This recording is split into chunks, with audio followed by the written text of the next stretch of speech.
Action. ಖ್ಯಾತ ನಿರ್ಮಾಪಕ, ನಿರ್ದೇಶಕ, ಡಬ್ಬಿಂಗ್ ಕಲಾವಿದ ದಿಲೀಪ್ ರಾಜ್ ಅವರ ನಿಧನ. ದಿಲೀಪ್ ರಾಜ್ ಅವರ ಬಗ್ಗೆ ತಿಳಿದುಕೊಳ್ಳೋಣ. ದಿಲೀಪ್ ರಾಜ್ ಅವರು 1978 ಸೆಪ್ಟೆಂಬರ್ 2 ಬೆಂಗಳೂರಿನಲ್ಲಿ ಜನಿಸುತ್ತಾರೆ.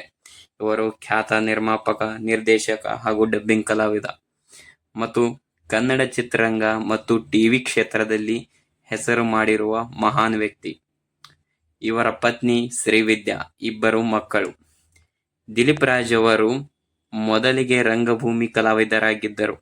ನಂತರ ಟಿವಿ ಧಾರಾವಾಹಿಯಲ್ಲಿ ಅಭಿನಯಿಸಿದರು.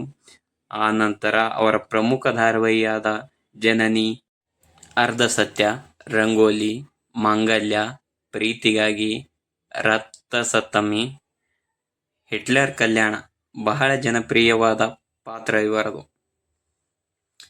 ಇವರ ಪ್ರಮುಖ ಸಿನಿಮಾಗಳು ಬಾಯ್ ಫ್ರೆಂಡ್, ಮಿಲನ್ ಇವರಿಗೆ ದೊಡ್ಡ ಹೆಸರು ತಂದುಕೊಟ್ಟ ಸಿನಿಮಾ. ತಮ್ಮ 47ನೇ ವಯಸ್ಸಿನಲ್ಲಿ ನಿಧನರಾಗಿದ್ದಾರೆ. ಇವರು ನಿಧನರಾಗಲು ಮುಖ್ಯ ಕಾರಣವೆಂದರೆ ತಮ್ಮ ಕೈಯಲ್ಲಿ ಕಟ್ಟಿರುವ ವಾಚ್, ಸ್ಮಾರ್ಟ್ ವಾಚ್, ಅದು ಇವರಿಗೆ ಹೃದಯ ಬಡಿತ ನಾರ್ಮಲ್ ಎಂದು ತೋರಿಸಿದ ಅದನ್ನು ನಿರ್ಲಕ್ಷಿಸಿ ಇವರು ಸಾವನ್ನಪ್ಪಿದ್ದಾರೆ.